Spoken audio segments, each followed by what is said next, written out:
Rupert Lowe is, I think, an interesting character, and he's not a person I particularly warm to, but he's back in the news, of course, and not that he ever truly arrived or disappeared in the first place. Former banker, ex-Southampton Football Club chairman, Brexit MEP, Reform UK defector, now independent MP for Great Yarmouth, and founder, or should we say conjurer, of the new Restore Britain movement, the political party with one member. What a CV. But let's not begin with the man, but with the rupture.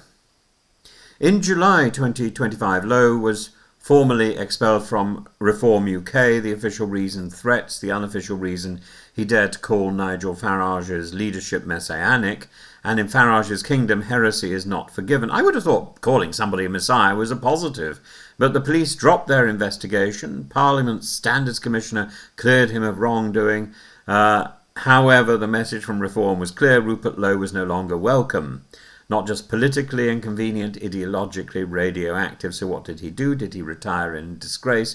Of course not. He launched Restore Britain, which he insists is not a party, but a movement, not quite UKIP, not quite National Front, not quite Reform, but certainly not quite Conservative. And herein lies the problem. The problem with Rupert Lowe is I always have to think twice about his name, because I get him confused with Rob Lowe, who of course is a Hollywood actor, Arthur Lowe, who is the man from the wonderful Captain Mainwaring from Dad's Army, and Loki. But I know in some the Gen Alpha have got this phrase low key, and for me, Rupert Rob Arthur Lowe goes under many names because he hasn't quite, despite him being a visible presence and despite him being one of the more interesting MPs, he's oddly difficult to identify.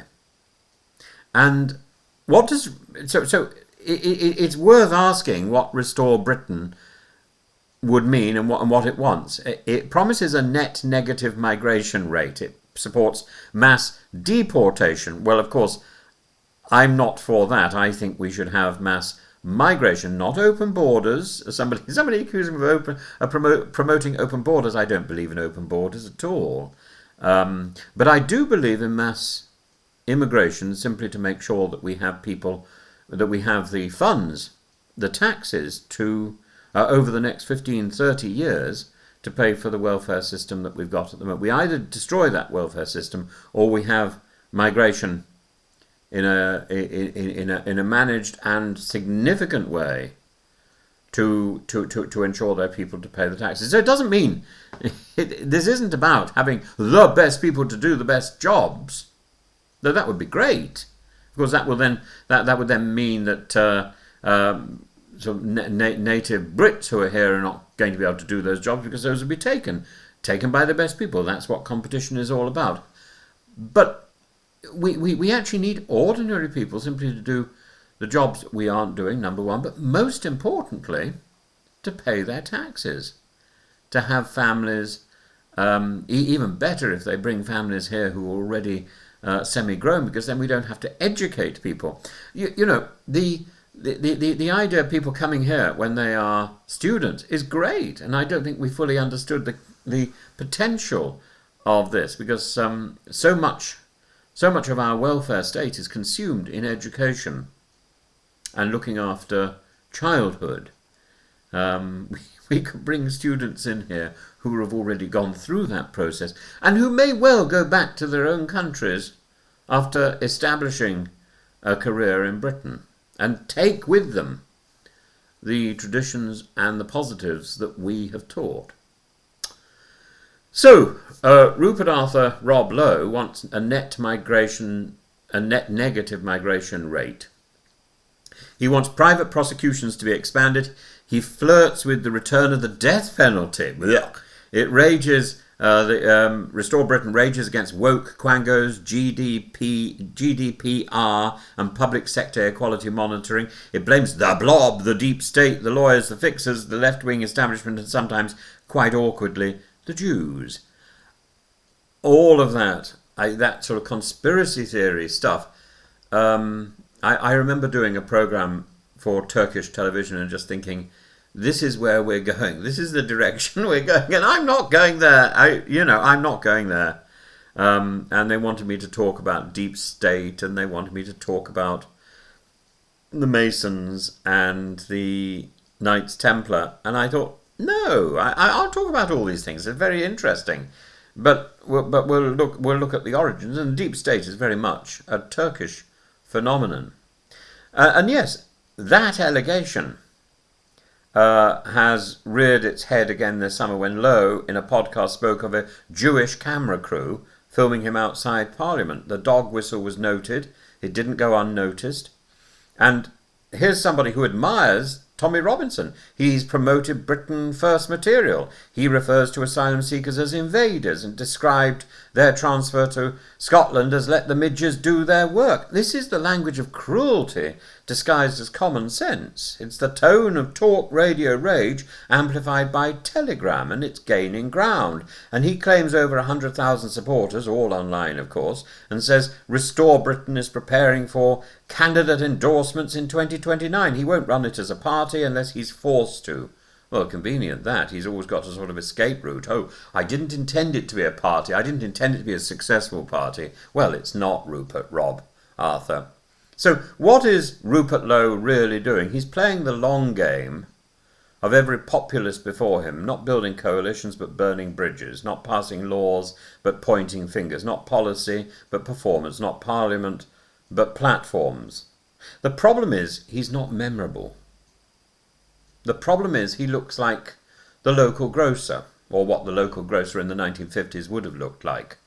Or indeed the local bank manager. He looks like Arthur Lowe as much as Rupert Lowe, doesn't he? You could imagine him in Dad's army. Stupid boy. He attends Parliament rarely. When he does, it's to deliver the same refrain. They lie, they steal, they ignore the people, and when questioned, even gently, he bristles. So let's be precise. Rupert Lowe is not stupid. Far from it. He's not incoherent, far from it. He is articulate, he's well read, he's a master of the anti-system appeal. He quotes Hayek. He references Orwell. He uses the vocabulary of libertarianism to advance the aims of illiberalism. He would defend freedom of speech while suggesting religious dress should be criminalised. He will say the people must decide, but wants to criminalise expressions he finds distasteful. He will appeal to traditional values while redefining the very idea of British decency. Oh, and by the way, his latest thing is he wants to outlaw halal meat. If he tries that, he's going to get into serious problems with kosher butchery and kosher meat. And I did a video about this something like 10 years ago, way back when, and I would have to check it out and try and repost it. But it is extraordinary how these issues have been debated in the past, and how they're brought up by people who are desperate for some sort of podium, some sort of stand, because they don't automatically bring that with them. And his contradictions, so many of these contradictions that Robert Lowe indulges in go unchallenged. Why? Because we are witnessing a crisis of political language. Rupert Lowe thrives not because his policies are coherent, but because his anger is legible. He sounds like your frustrated uncle, your disillusioned neighbour, your Reddit friend who now listens to Jordan Peterson and Katie Hopkins. God help him. He sounds like Captain Mannering. He names the enemy, and in a world of rising rents, silent police, collapsing trust in Parliament and cultural anxiety, that alone may be enough. But beware. Because Restore Britain may begin with fury, but fury rarely builds nations. It builds camps, it builds walls, it builds bonfires. Rupert Rob Lowe may be only one man, but he is a test case, a pilot flame for what happens when populism is abandoned by its creators. When Farage moves on, and someone nastier, less polished, less theatrical, takes his place. So what now? Restore Britain may wither into digital obscurity or blossom into a full party of the hard right. Rupert Lowe may win new supporters or fade into a footnote. But the anger he channels, that anger remains. And if the mainstream parties do not answer it with truth, justice, integrity, they will be outflanked by movements with neither. And in the meantime, Rupert Lowe waits, unrepentant, unfiltered, and unfortunately far from alone.